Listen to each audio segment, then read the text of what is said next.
My name is Acora Nancy Odonga, a member of parliament representing the people of Lamu district in the parliament of the Republic of Uganda. I am 36 years old and a mother of 3 children. And in my family, I am the third born. Our firstborn is a girl, the second-born is a boy, and myself. And behind me, I have one other brother who followed me.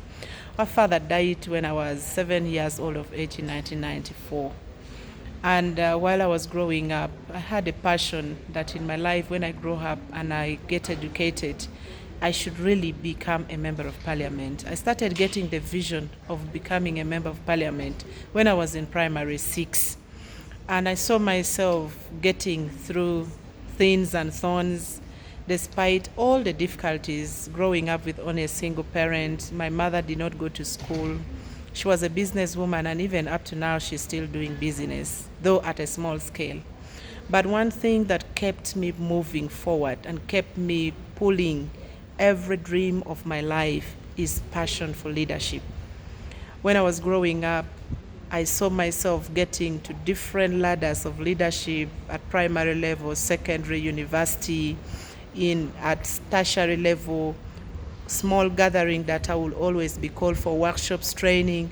I would get always opportunity to become a leader in those small spectrums.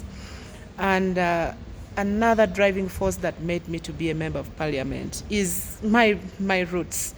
My father used to be a leader when he was alive. He was one of the LCs. His father used to be a leader. And in the country, President Museveni used to be one of his strong candidates. I remember my grandfather, before he died, in his last word that he told us that at least one of his grandchild should become one person at the national leadership. And in my mind, I said that, God, may this wish come true and may this person become me.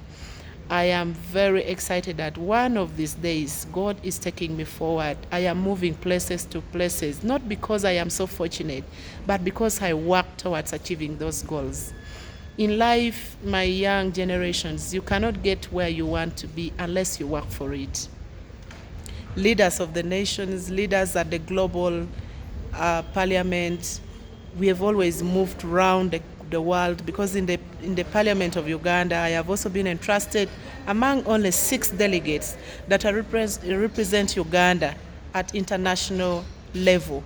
That parliament that brings about 179 countries in the world. We move from places to places, making legislational roles, legislating and talking about issues that affect the globe.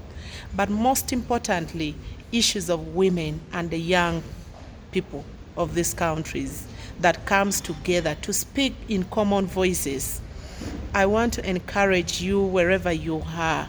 You need to have a passion for what you want to achieve. If you want to be a doctor, you need to get an emotional feeling. How do you become a doctor? Which kind of subjects do you have to offer at the high school, at the university, for you to become a doctor? If you want to be a teacher, what do you need to offer at the secondary level to make you to become a teacher? And if you want to be a business entrepreneur, what do you have? What are the business skills that you need to entail in you to make you an exceptional business person?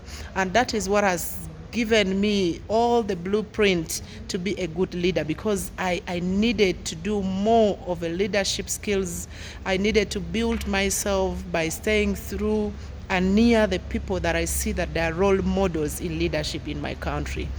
I want to encourage you that you don't need to look back. You don't need to think of where you come from. Your background, your past doesn't determine your destiny. Above all, it is God that destines where we want to be. It is God that will take you to where you want to be. But you also need to work for it.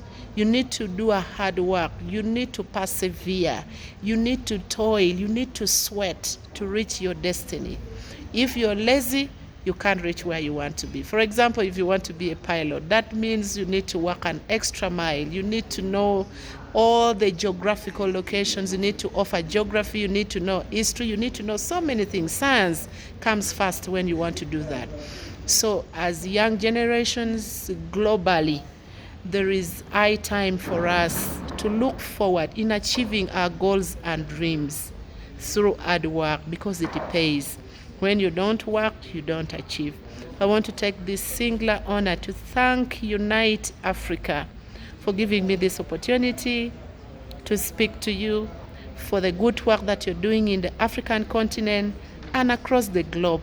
You're doing an amazing work for young generations of the globe, in Africa, in Asia, in the US. Your work speaks for itself. And we pray that your footprint one day will reach my district, Lamour. I'll be so delighted. My people will be very happy to see you and to also bear the fruits of what you're doing in other country. Thank you so much. I say all this for God and my country.